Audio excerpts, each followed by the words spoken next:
Hi అండి, నమస్తే. ఈ టిప్స్తో మనము పనులను చాలా సులువుగా చేసుకోవచ్చు. చీపురు కట్టను ప్రతిరోజు యూస్ చేస్తాం కదండి, అది ఒక్కొక్కసారి వదులుగా అయ్యి దాంట్లో నుండి పుల్లలు అనేవి బయటకి వచ్చేస్తాయి.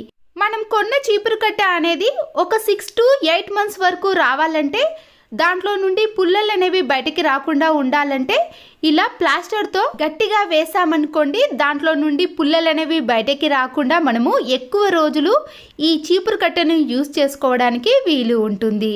ఇలా వదులుగా ఉన్నప్పుడు ఈ టిప్ అయితే చాలా బాగా యూజ్ అవుతుందండి.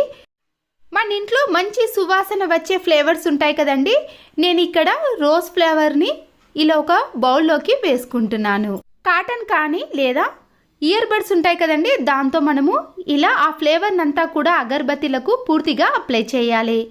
ఇలా చేయడం వలన మనము ప్రతిరోజు దేవుని గదిలో ఈ అగరబత్తీలను వెలిగించినప్పుడు చాలాసేపు వెలగటమే కాకుండా మంచి సువాసన కూడా వస్తుంది. ఇలా అగరబత్తీలు అనేవి ఎక్కువసేపు వెలగాలన్నా, మంచి సువాసన రావాలంటే ఇది చాలా బాగా యూజ్ అవుతుంది. బ్యూటీ పార్లర్కి వెళ్ళి మనము డబ్బులు ఖర్చు పెట్టే బదులు ఇంట్లోనే ఇలా న్యాచురల్గా తయారయ్యామనుకోండి, మన స్కిన్కి కూడా ఎలాంటి ప్రాబ్లం లేకుండా చాలా స్మూత్గా, ఫేస్ కూడా చాలా గ్లో ఉంటుంది. కొద్దిగా మనము ప్రతిరోజు ఫేస్కి వాడే క్రీమ్లో ఒక చిటికెడు పసుపుని యాడ్ చేసి ఆ తర్వాత మనము ఫేస్కి అప్లై చేసామనుకోండి, ఫేస్ అనేది మంచి గ్లో కనపడటమే కాకుండా న్యాచురల్గా ఉంటుంది. కాబట్టి ఫేస్కి ఎలాంటి మొటిమలు కానీ స్కిన్ ఎలర్జీ లాంటివి అస్సలకే రావు. పౌడర్ని అప్లై చేసిన తర్వాత ఫేస్ అనేది మంచి గ్లో అనేది చాలాసేపు వరకు ఉంటుంది. ఫంక్షన్స్కి కానీ పండగలకి కానీ అప్పటికప్పుడు రెడీ కావాలంటే ఇలా న్యాచురల్గా రెడీ అవ్వండి. ఫ్రూట్స్ కానీ ఇంకేదైనా తీసుకున్నప్పుడు మనకి ఇలాంటి నెట్టెత్తి వస్తుందండి, అది వేస్ట్ అని పడేస్తూ ఉంటాము. దీన్ని చాలా రకాలుగా యూస్ చేసుకోవచ్చు. మనము దీనిని గిన్నెలు క్లీన్ చేయడానికి యూస్ చేసుకోవచ్చు, లేదంటే ఈ జాలిని ఇలా వీడియోలో చూపించిన మాదిరిగా రివర్స్లో రౌండ్గా మలుచుకోవాలి. మనకి ఇలాంటివి ఎన్ని ఉంటే అన్నిటినీ కూడా ఈ జాలీలో పెట్టేసుకొని ఇలా రౌండ్గా చేసుకున్నాం అనుకోండి, బాత్ బాడీ స్క్రబ్ అనేది తయారవుతుంది.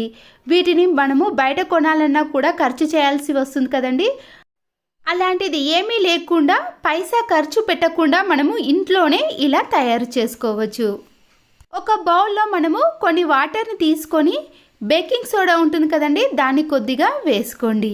న్యూస్ పేపర్ని తీసుకొని ఇలా రౌండ్గా బాల్స్ లాగా తయారు చేసుకొని ఈ బేకింగ్ సోడాలో పూర్తిగా తడిపేసేయాలి. దాంట్లో కొద్దిగా వాటర్ ఉండే విధంగా మాత్రమే చూసుకోండి. ఆ తర్వాత మనము ఒక గిన్నెలోకి ఈ న్యూస్ పేపర్ని పెట్టేసి ఫ్రిడ్జ్లో పెట్టుకున్నామనుకోండి, దోశపిండిని పెట్టినప్పుడు 2-3 days అయితే పులిసిన వాసన వస్తుంది కదండి, ఎలాంటి బ్యాడ్ స్మెల్ రాకుండా ఉంటుంది. పిల్లలు వేసుకునే సాక్సులు కానీ ఆఫీస్కి వెళ్ళే వాళ్ళు సాక్సులు యూజ్ చేస్తారు కదండి, అవి మనకి ఇలా చాలా ఎక్కువగా ఉన్నప్పుడు వాటిని వెతకాల్సిన పని అయితే ఉంటుంది. ముందుగా మనము ఏ సైజుకి ఆ సైజుని సపరేట్గా చేసి ఆన్లైన్లో బుక్ చేసుకున్న కార్డ్బోర్డులు ఉంటాయి కదండి, ఒకటి తీసుకొని ఈ సాక్సులన్నిటినీ కూడా అందులో పెట్టేసుకున్నాం అనుకోండి, చిన్నపిల్లలు కానీ లేదా ఆఫీస్కి వెళ్ళే వాళ్ళు ఏది కావాలంటే అది ఈజీగా తీసుకోవడానికి వీలు ఉంటుంది. మనము వెతకాల్సిన పని ఉండదు కాబట్టి టైం కూడా చాలా సేవ్ అవుతుంది. బయట పెట్టినా కూడా డస్ట్ పడకుండా ఇలా నీట్గా ఉంటుంది. కోల్గేట్ పేస్ట్ అయిపోయిందని మనము వీటిని బయట పడేస్తూ ఉంటామండి, కానీ దీన్ని 2-3 days వరకు మళ్ళీ యూస్ చేసుకోవచ్చు.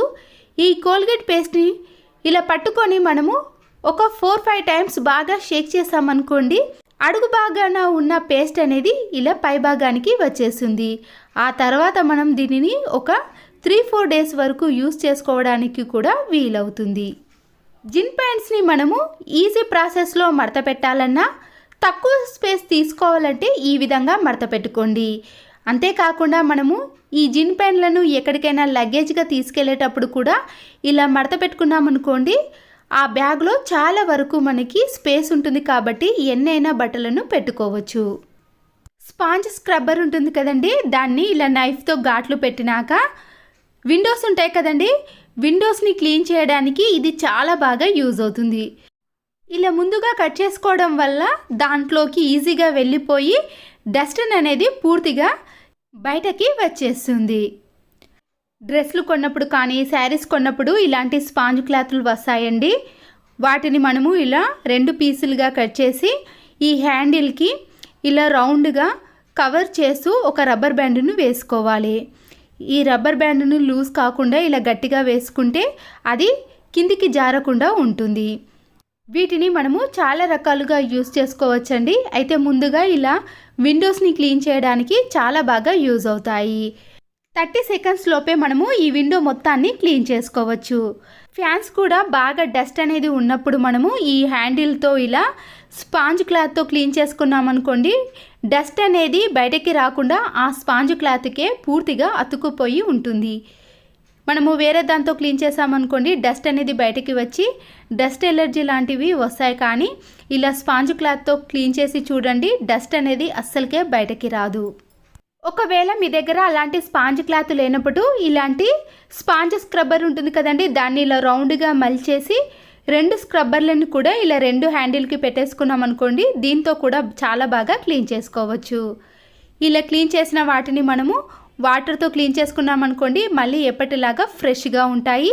మళ్ళీ ఎప్పుడు కావాలన్నా అప్పుడు వాటిని చాలా బాగా యూజ్ చేసుకోవచ్చు. వాష్రూమ్లో ఇలాంటి ఫ్లష్ ఉన్నప్పుడు చాలాసార్లు ఉపయోగించామనుకోండి, ఒక్కొక్కసారి ఆ హోల్స్ అనేవి క్లోజ్ అయిపోతాయి. ఇలా కొద్దిగా నిమ్మకాయని కట్ చేసి ఆ హోల్స్ని ఇలా బాగా క్లియర్ చేసామనుకోండి, వాటర్ ప్రెషర్ అనేది మళ్ళీ ఎప్పటిలాగా ఎక్కువగా వస్తుంది. వాటర్ ప్రెషర్ అనేది తగ్గినప్పుడు ఇలా క్లీన్ చేసుకున్నామనుకోండి, మళ్ళీ ఎప్పటిలాగా పనిచేస్తాయి. పిల్లలు కానీ మనం కానీ డోర్స్ని ఇలా గట్టిగా అనేసామనుకోండి, గోడకి చిన్న చిన్న హోల్స్ కానీ ఇలా లైన్స్ కానీ ఏర్పడతాయి. అంతేకాకుండా డోర్ని గట్టిగా అన్నా కూడా శబ్దం రాకుండా ఉండాలంటే ఇలా కొద్దిగా డబుల్ గమ్ టేప్ని ఈ గోడకి అతికించేసి దానిపైన మనం స్పాంజ్ని పెట్టేసామనుకోండి, స్పాంజ్ మెత్తగా ఉంటుంది కాబట్టి డోర్ని మనం గట్టిగా ప్రెస్ చేసినా కూడా శబ్దం రాకుండా ఉంటుంది. గోడకు ఎలాంటి లైన్స్ కానీ చిన్న చిన్న హోల్స్ అనేవి అస్సలకే పడకుండా గోడ అనేది చాలా నీట్గా ఉంటుంది. చిన్న కూల్ డ్రింక్ బాటిల్స్ కానీ థమ్స్అప్ బాటిల్స్ ఉంటాయి కదండి, పైన నైఫ్తో కొద్దిగా కట్ చేసి ఇలా మనము కిచెన్లో పెట్టుకోవాల్సిన ఐటమ్స్ అన్నీ కూడా ఈ వాటర్ బాటిల్లో పెట్టేసుకున్నామనుకోండి, మనము తీసుకోవడం కూడా చాలా ఈజీగా ఉంటుంది. ఇలా కిచెన్లో వెతకాల్సిన పని కూడా ఉండదు.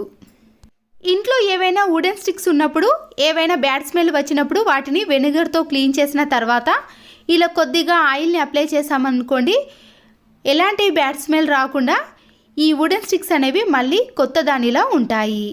ఒక 5 to 6 వరకు చాక్ పీస్లను ఇలా సన్నగా పొడి చేసుకోవాలి. దీంట్లోకి మనము 2 స్పూన్స్ వరకు వంట సోడాను కూడా యాడ్ చేసుకోవాలి. వాషింగ్ మిషన్ లో వేసే లిక్విడ్ ఉంటుంది కదండి, ఏదైనా సరే కొద్దిగా దీంట్లో యాడ్ చేసుకోవాలి.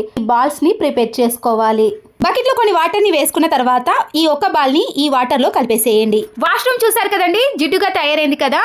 ఇలా కలిపిన వాటర్ అంతా కూడా టైల్స్ పైన అలాగే వాష్రూమ్ లో అంతా వేసి ఇలా ఒక చిన్న వైపర్ తో క్లీన్ చేసామనుకోండి, మనము 10 నిమిషాలలో బాత్రూమ్ ని క్లీన్ చేసుకోవచ్చు. ఒక్కసారి మాత్రమే రుద్దేశానండి, కానీ జిడ్డు చూస్తారు కదండి ఎంత వచ్చేసిందో. ఒక్కసారి ప్రిపేర్ చేసుకున్నారనుకోండి, అన్నిటినీ కూడా చాలా ఈజీగా క్లీన్ చేసుకోవచ్చు. ప్లీజ్ అండి, ఈ టిప్స్ మీకు ఖచ్చితంగా నచ్చితే ఒక లైక్ చేయడం మాత్రం మర్చిపోకండి. Please subscribe Siri cooking and vlogs. మరో వీడియోతో మళ్ళీ కలుద్దాం. Thanks for watching.